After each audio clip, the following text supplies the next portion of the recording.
이 학생들이 2박 3일로 왔다 그러고요. 펜션 주인이 시설 점검차 방문을 했다고 합니다.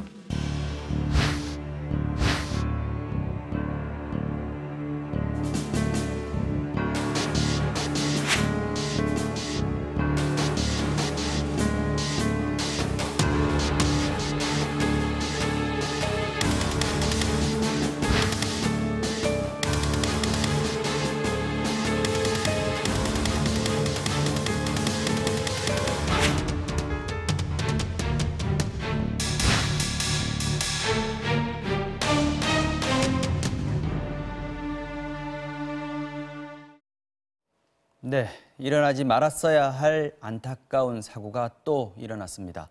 수능을 마치고 체험학습으로 함께 여행을 갔던 고3 친구 10명이 사고를 당해서 3명이 숨지고 7명이 치료를 받고 있습니다.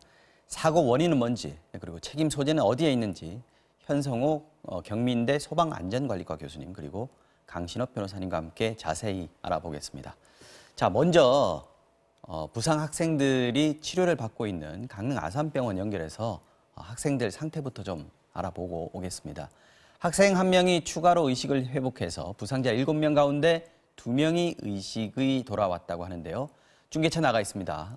이훈 기자, 학생들이 호전되고 있다는 얘기가 있는데 지금 상태가 어떻습니까? 네, 이곳 강릉 아산병원에서는 부상 학생 7명 가운데 5명이 치료를 받고 있습니다. 조금 전 아산병원에서 브리핑을 했습니다. 어제 의식이 돌아온 학생 1명 외에 오늘 추가로 학생 1명이 의식을 회복했다고 밝혔습니다. 이로써 부상자 7명 중 2명이 의식을 회복했는데요. 어제 의식을 회복한 학생은 조금 전 일반 병실로 옮겨졌는데 걸을 수 있을 정도로 회복된 상태입니다.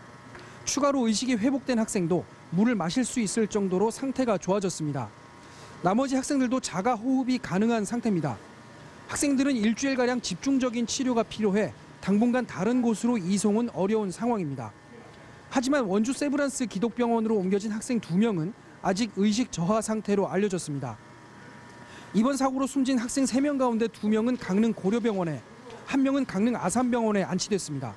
사고 수습 대책본부는 장례 절차나 이송 문제는 유가족과 검찰과 협의해 결정하기로 했습니다.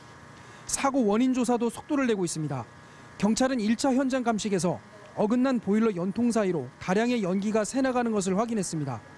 현장 감식에서 확인한 연기 성분과 검출량은 국과수와 가스안전공사에서 각각 정밀 분석할 방침입니다. 경찰은 현장 감식이 끝나면 가스 보일러를 뜯어 국과수에 보낼 예정입니다. 지금까지 강릉 아산병원에서 MBC 뉴스 이웅입니다. 네, 학생들 상태가 그래도 좋아지고 있다고 하니까 참 불행 중 다행인 그런 소식입니다. 수고하셨습니다. 그리고 지금 다시 한번 소개를 드려야겠네요. 현성호 경민대 소방안전관리과 교수님 그리고 강신업 변호사님 같이 하고 계십니다. 먼저 강 변호사님, 지금 사고 원인은 지금 좁혀지고 있는 것 같습니다. 그러니까 직접적 원인은 일산화탄소 중독이라고 하는 것이죠. 네. 그거는 이제 1차 합동 감식, 2차 합동 감식을 했더니 보일러 몸통의 배관부하고 연통, 여기가 어긋나게 연결돼 있었다는 것이죠. 1 내지 2cm가 지금 차이가 난다. 그런 얘기가 나오고 있고요. 그다음에 발견 당시에 학생들의 상태가 입에 이제 거품을 물고 있었다라고 하는 거. 그리고 세 번째 병원에 갔더니 병원에서 챔버 치료를 해가지고 일산화탄소 중독 환자들에 대한 치료를 하고 있다는 점. 이런 것들로 보면은 거의 뭐 일산화탄소 중독이 직접적인 원인이라 이것은 맞지만 그럼 왜 거기에 이르게 됐는가? 다시 말해서 그 보일러 몸통과 연통이 왜 분리가 됐는가? 그것이 과실인가, 사고인가, 고의인가? 여기에 대해서는 앞으로 더 밝혀야 되는 부분이죠. 네, 교수님, 지금 전형적인 일산화탄소 중독의 어떤 현상, 사고 장면인 것 같은데 진단은 그렇게 나왔습니다. 근데 이 일산화탄소가 어디서 왔느냐, 이게 이제 사고 조사의 핵심일 텐데 사진을 좀 보면서 말씀을 좀 나눠보겠습니다. 사진이 지금 준비가 돼 있나요? 네, 지금 사진 보고 계신데 교수님, 이 사진 지금 보시면 어떻습니까? 네, 배관이 잘라진 듯 어긋나서 아마 그 틈을 타고서 일산화탄소 가스가 실내로 퍼져나갔을 것으로 보입니다. 예, 일산화탄소 같은 경우에는 그 무게가 네. 예, 공기하고 유사하기 때문에 유사합니다. 웬만해서는 그 자연적으로 실외로 배출되기 어려운 가스거든요. 그래서 그러면 만약에 이제 공기보다 가볍다면 창문만 열어놔도 배출되겠지만 네. 이 경우는 일부러 환기시키지 않으면 외부로 배출되기 어려운 가스라고 보여지는 거죠. 네, 지금 보면 일산화탄소 농도가 그 처음에 조사하러 들어갔을 때 네. 155 ppm, 뭐 159 ppm 정도 나왔다고 하는데 이게 어느 정도 수치입니까? 보통 이제 유독가스로 인한 위험성은 네. 우리가 이제 노동부 기준으로 TWA라고 하는 허용 농도를 가지고 말할 수 있는데요. 네네. 일산화탄소 같은 경우가 약 30 ppm 정도 해당이 됩니다. 노동부 기준으로 예, 그렇습니다. 예. 네. 그런데 이제 그렇다면 5배 정도 예, 되네요. 그렇죠. 네. 해당 펜션에서 이제 소방관이 출동을 해서 네. 일산화탄소 농도 측정을 했더니 약 150 ppm이 나왔다고 했거든요. 네. 그렇다면 결국 새벽 3시 반부터 1시 반까지 약 10시간 정도 동안 네. 거의 150 ppm 또는 그 이상이겠죠. 왜냐하면 그렇죠. 이제 깨어 중간에 있을 문을 때도 열고 말씀 이제 주셨으니까. 그랬기 때문에 네. 거기에 노출되었다고 하면 굉장히 치명적이라고 봐야 되는 거죠. 사실상 이게 혈액 중에 헤모글로빈이라고 하는 거는 네. 산소보다는 일산화탄소하고의 결합력이 약 250에서 300배 정도 높다고 봐야 되거든요. 네. 그래서 일시적으로 이제 인체 내 산소 공급이 중단되고 또 결국 원활치 못하다는 얘기인데 이건 사실 예전에 7, 80년대 우리가 대부분 가정에서 연탄을 사용했을 때 네. 보통 이제 연탄가스 중독으로 인해서 사망했던 어떤 그런 경우와 비교를 하면 네. 거의 같은 맥락이라고 보시면 될 것 같습니다. 지금 생존한 7명의 학생들이 지금 강릉경찰서에서 지금 오늘 사건 관련한 브리핑을 하고 있는데요. 직접 한번 들어보시겠습니다. 김진복 강릉경찰서장인 것 예, 같습니다. 강릉경찰서장 총경 김진복입니다. 네. 지금부터 12월 18일에 발생한 강릉 펜션의 사망 사건에 대한 수사 진행 사항을 간략히 말씀드리겠습니다. 보고에 앞서 근본 사고로 불의의 변을 당한 학생들에게 깊은 애도의 마음을 전하고 치료 중인 학생들의 쾌유를 기원합니다. 먼저 수사본부 설치 상황입니다. 사건 발생 즉시 강릉경찰서 2층 회의실에 강원청 2부장을 본부장으로 지방청 광역수사대 및 강릉서 형사과 등 72명으로 수사본부를 설치하였고 특별히 피해자 케어팀도 운영하여 학생 가족들에 대한 보호 업무도 실시하고 있습니다. 두 번째, 검시 및 부검에 관한 사항입니다. 국과수 법의학센터장 등이 직접 검시하였으며 혈중 일산화탄소 농도가 치사량을 훨씬 넘는 수치로서 일산화탄소 중독에 의한 사망으로 확인되었고 그 외 독극물 등은 검출되지 않았습니다. 사망 학생 등에 대한 부검은 국과수 법의관의 검시 판단 및 유족의 요청에 의하여 강릉지청 담당 검사와 협의를 진행 중에 있습니다. 감식 결과입니다. 경찰과 국과수, 가스안전공사 등과 합동 감식을 실시하였습니다. 201호는 복층으로 방 4개와 거실, 화장실 등의 구조로 되어 있으며 보일러실에 보일러가 설치되어 있습니다.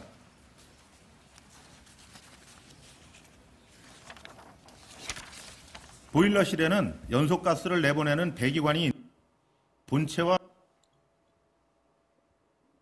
네, 지금 연결이 잠깐 끊겼습니다. 지금 LTE로 연결하고 있기 때문에 화면 상태가 좋지 않은 것 같습니다.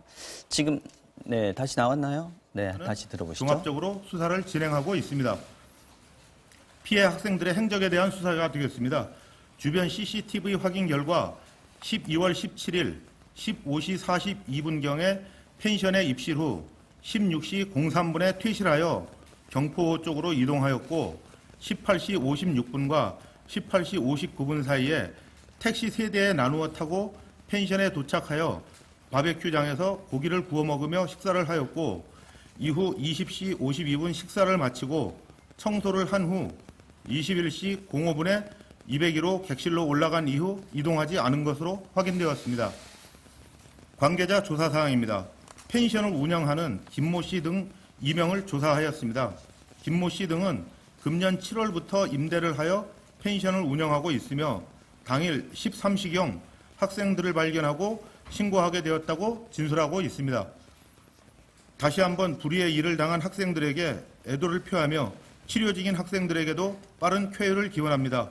경찰에서는 사고의 원인에 대하여 네, 지금까지 강릉경찰서장의 브리핑 내용을 들어보셨습니다. 내용을 잠깐 정리를 해보면 국가수 검시관이 시신을 직접 검시를 해봤더니 치사량이 훨씬 넘는 일산화탄소 중독으로 확인이 됐다. 그리고 다른 독극물은 나오지 않았다.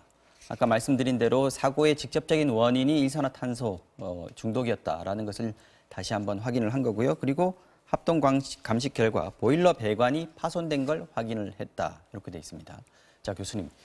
지금 그 보일러가 왜 저렇게 된 건지 이게 이제 문제인데 설치가 잘못된 걸까요? 아니면 보일러 가동 중에도 저렇게 이렇게 벌어지는 그런 사고들이 있을 수 있습니까? 이제 단정지어서 말할 수는 없겠지만요. 네. 아마 설치는 정상적으로 했다고 하더라도 아마 사진상으로 보면 네. 이제 사용 중에 배관의 이탈로 볼 수 있을 것 같은데요. 사용 중. 예, 네. 왜냐하면 예를 들면 가동 중에 외부 충격이나 아니면 또는 자체 진동으로 어긋날 수도 있다고 이렇게 보여집니다. 네, 그렇군요. 그런데 저런 잘못이 보일러 설치 이후에 얼마든지 이제 유지 관리 점검 같은 걸 바로 잘 하면 바로 잡을 수 있지 않습니까? 이거 점검에도 좀 문제가 있을 것 같은데요. 그 관리하는 측면에서 네. 이제 관심을 갖고 지속적으로 안전 관리를 했으면 참 좋았을 텐데요. 네네. 지금 상태에서는 좀 아쉽다는 생각이 들어요. 또 과거 캠핑장 사고 등으로 인해서 네. 캠핑장 등에 대한 이 규제는 강화됐지만 네. 주택이나 펜션 뭐 이런 경우에는 대상도 아니고 또 펜션은 랜덤으로 무작위 점검인데 네. 아마도 해당 펜션이 당시 점검을 받았는지 여부는 아마 아직 확인이 안 되고 있는 것 같습니다. 자, 조사를 해봐야겠습니다만은 변호사님 지금으로 봐서는 보일러 설치와 관리, 점검 이 전체적인 그 구조에 문제가 있지 않는가 이런 생각이 드는데 일단 펜션 운영자가 그렇다면 제일 큰 책임을 지게 되는 겁니까? 네, 책임은 이제 저 보일러가 파손된 이유가 무엇이냐는 것이 중요한데요. 그것이 외적 원인에 의해서 파손이 되었다면 네. 그때는 책임 소재가 달라질 수가 있습니다. 근데 저것이 그런 것이 아니고 어쨌든 외부의 어떤 작용 없이 네. 그것이 이제 저렇게 된 것이라면 작동 중에 그냥 예, 자연스럽게 세 가지를 생각해 볼 수 있는데요. 처음에는 이제 보일러를 만들어서 설치할 때 네. 그때 이제 보일러 시설이죠. 당시에 잘못됐을 가능성 하나 있고요. 네. 두 번째 이제 보일러를 사용하다가 그 과정에서 이제 저것이 어떤 압력이라든지 내적 압력 이런 것들에 의해서 좀 어긋났을 가능성이 있는 것이고요. 그렇게 두 가지를 볼 수 있는데 만약에 저것이 이제 사용 중에 관리 점검을 잘못해가지고 저렇게 됐다면 펜션업자의 책임이 제일 크다고 볼 수 있죠. 기본적으로요. 왜냐하면 펜션업자가 학생들한테 저 방을 빌려줄 때는 첫 번째 계약상 책임이 있는 것입니다. 그러니까 안전한 방을 안락하게 사용할 수 있도록 해주는 대가를 받은 것이거든요. 네. 그러니까 안전 의무, 선량한 관리자의 주 의무라고 말하는데요. 이런 것들을 다 하지 않았다는 것이 있고요. 네. 그다음에 법정 책임이 있을 수 있는데 농어촌 정비법이라고 네. 농어촌 정비법에서 저 관광 펜션업을 규율하고 있습니다. 그렇죠. 네. 네, 농림부에서. 그렇습니다. 근데 거기에도 보면은 지켜야 할 펜션업자가 말이죠. 그런 것들이 있는데 그런 것들을 제대로 지키지 않았다고 볼 수가 있고요.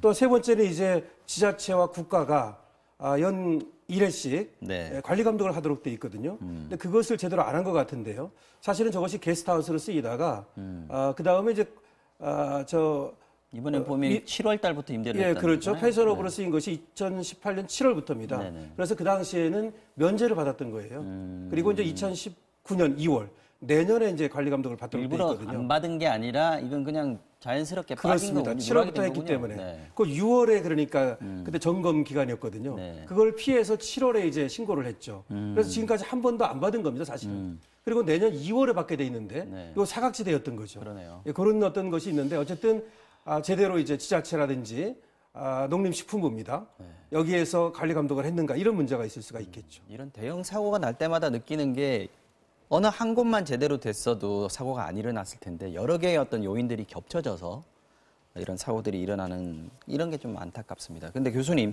이게 보일러가 설령 저 모양이더라도 사실 가스 누출 경보기 있지 않습니까? 저희 가정에도 뭐 있고 이게 얼마 안 하더라고요. 한 15,000원, 뭐 2만 원 정도 한다 그러는데 이런 걸 달 수 있었던 거 아닌가요? 그 이제 물론 요즘 가스를 사용하는 집은 집집마다 다 달려 있는 상태고요. 네네. 이제 말씀하신 것처럼 시중에서 보통 15,000원 또는 2만 원 정도면 구입이 가능할 텐데 설치가 안 됐다는 게 굉장히 좀 아쉽다는 생각이 듭니다. 네. 의무는 아닙니까, 이게 지금? 예, 그게 아마 펜션 쪽은 그런 것 같고요. 네. 아마 이제 우리나라도 이제 선진국으로서 안전의식을 좀 고쳐야 될 때라고 생각을 하고 네. 어떻게 보면 이제 법에서 일일이 다 규정해서 뭔가 안전관리를 한다는 게 어려운 얘기잖아요. 네네. 그러니까 이제 본인이나 나의 가족이나 나의 이웃에 대한 어떤 그런 안전 문화, 안전관리 문화 의식이 좀 확산됐으면 하는 생각이 듭니다. 본인이나 사용자들이 조심할 수밖에 없다. 이게 조금 사실은 좀 답답하긴 합니다. 그죠? 자, 변호사님, 경찰이 지금 광역수사대 포함해가지고 수사단을 꾸렸습니다. 네. 인원이 71명. 생각보다 이제 사고다 보니까 규모가 좀 큽니다. 앞으로 수사 방향은 어떻게 될까요? 예, 각계각층이 다 들어가 있어요. 네. 지금 뭐 법률 전문가도 있고 수사 전문가도 있고 뭐 강력팀, 형사팀, 네. 그다음에 또 피해자 보호를 위한 어떤 그런 팀, 유가족을 위한 또 보호팀 이렇게 다 들어가 있는데요. 그렇게 꾸린 데에는 아무래도 이번 사고가 가지고 있는 어떤 사회적 의미, 또 학생들이 이렇게 또 다치고 죽고 한 데 대한 어떤 안타까움 이런 것들이 들어있다고 보는데요. 네. 어쨌든 앞으로 수사는 이 사고 원인을 이제 분명히 밝혀야 합니다. 분명히 밝히는 예, 거예요. 왜 그러냐면 저것이 나오는 것처럼 저렇게 틀어지게 된 거, 어긋나게 된 이유가 시설 당시 잘못된 것인지 아니면 그 다음에 사용 중에 잘못된 것인지 아니면 만에 하나 누군가 고의로 저렇게 어떤 어긋나게 했을 가능성을 전혀 배제할 수는 없는 것입니다. 그렇기 때문에 형사팀, 강력팀이 들어가 있는 이유가 거기에 있거든요. 그래서 그런 것들을 모두 밝혀야 하고요. 그 다음에 이제 그 원인에 따라서 책임 소재를 밝혀야 합니다. 책임 소재는 당연히 이제 펜션 업주라든가 네. 또 지자체라든가 국가라든가 관리 감독자들의 책임이 있는가를 밝혀야 하고요. 또 마지막으로는 거기에 대한 이제 적절한 어떤 피해 대책, 피해 보상 이런 것들이 이루어져야 되겠죠. 지난번 종로 고시원 화재 있었지 않습니까? 네. 이 책임 얘기를 하면서 그 생각이 좀 났는데 그때는 고시원 운영하는 사람들이 거의 모든 책임을 다 써야 되는 건물주는 빌려줄 뿐이고 이 상황하고 그때 종로 고시원하고를 비교해 보면 어떨까요? 맞습니다. 여기도 이 건물주는 말이죠. 공작물 책임이라 해가지고 소유주는 이런 경우에 거의 책임을 지지 않습니다. 이 책임은 점유주, 그러니까 임대업을 하는 사람 빌려서 이 사람한테 책임이 일차적으로 있는 것이고요. 만약에 건물이 붕괴됐다든가 무너졌다든가 그때는 건물주가 책임을 지게 되죠. 하지만 이거는 그런 것이 아니고 네. 가스 보일러라고 하는 것을 잘못 사용하고 잘못 시설하고 잘못 운영한 것 때문이지 건물 자체의 구조라든가 네. 건물 자체의 문제 때문은 아니거든요. 그래서 펜션 업자에게 책임이 있다고 볼 수 있는데요. 네. 물론 펜션 업자에 책임이 있다는 것도 이건 추정이지 확정된 것은 아닙니다. 어떤 다른 원인이 있는지도 아까 말씀드린 것처럼 밝혀야 될 부분입니다. 교수님 아까 그 학생들 상태 얘기하다가 저희가 잠깐 뭐 넘어갔는데 현재 생존한 학생들이 보니까 걸어 다니기도 하고 말도 하고 하는 정도로 호전이 됐다고 하는데 의료진들 얘기를 들어보면 그래도 아직은 안심할 단계는 아니다라고 얘기를 하고 있단 말이죠. 생명 위협은 없을 것 같은데요. 이게 이제 합병증이나 후유증 이런 문제가 이제 남아 있다는 얘기죠. 그 이제 독성 정보 시스템에 의하면 네. 이제 만약에 일산화탄소 가스로 인해서 중독이 되면 네. 이게 이제 산소 공급이 잘 안 된 상태에서 중독 중에 깨어난 후에라도 네. 우리가 보통 신경학적으로 시력 손상이나 시력 손상. 또는 언어 장애 아니면 마비와 같은 이런 후유증을 남길 수가 있습니다. 그래서 이제 일산화탄소 같은 경우는 보통 냄새만으로는 감지하기가 어렵고요. 두통이 있다면 이게 이제 거의 위험한 정도의 농도를 흡입했다 이렇게 경고성으로 보셔야 될 것 같습니다. 마지막으로 변호사님 지금 이게 학생들이 대성고등학교 같은 경우에 지금 오늘부터 3일간 임시휴업 들어간다 그러는데 수능 끝나고 나서 사실 그 학생들 마음도 좀 풀어지고요. 그렇죠. 또 갈 데도 없지 않습니까? 네. 이 관리를 하는 어떤 사각지대의 시기가 될 것 같은데 어떤 관리하는 이런 부분도 좀 점검을 해봐야 되는 거 아닐까요? 네, 저도 좀 이게 굉장히 안타까운데요. 우리도 돌아다 보면은 저렇게 시험이 끝나고 나서 저 시기가 사실은 굉장히 좀 허탈하고 방황도 좀 하고 네. 뭔가 그런 시기예요. 그래서 저렇게 놀러 가서 이제 어떻게 보면은 새로운 어떤 충전의 기회를 가지려고 했던 건데 저는 여기서 이 기회를 빌려서 이 펜션 업자한테 한마디 꼭 하고 싶은 게 있습니다. 돈을 받고 이렇게 숙소를 빌려준다는 얘기는 모든 책임, 무한 책임을 진다는 겁니다. 다시 말해서 예를 들어서 냉방 시설은 잘 돼 있는지, 온방은 잘 돼 있는지, 문제는 없는지 저렇게 저것도 예를 들어서 조금 꼼꼼하게 말이죠. 이렇게 봤더라면 저기 구멍이 나 있는지 이런 것도 볼 수 있을 것이고요. 그래서 이렇게 어쨌든 지금 펜션 업자가 이제 학생들한테 특히 방을 빌려준 거 아닙니까? 네. 그래서 그런 점을 지적하고 싶고요. 그 다음에 학교라든지 또 뭐 여기서 이렇게 여러 사람들이 이제 갈 때 뭐 인솔을 해야 되는 거 아니냐 뭐 이런 얘기도 있는데 뭐 법규상으로는 뭐 문제는 없습니다만은 어쨌든 좀 관리 감독을 좀 철저히 해야 되지 않을까 이런 생각은 좀 드네요. 참 안타까운 사고입니다. 19살 한창 혈기왕성한 청년들인데 이제서야 그 힘들었던 입시 지옥에서 탈출해서 홀가분한 마음으로 친구들끼리 여행을 떠났을 텐데요. 이렇게 허망하게 세상을 떠났다. 부모들 마음은 얼마나 또 무너질까요? 숨진 친구들의 명복을 빕니다. 그리고 치료 중인 우리 아이들 하루빨리 회복할 수 있기를 바랍니다. 오늘 이슈 완전정복은 여기서 마치겠습니다. 두 분 고맙습니다. 감사합니다.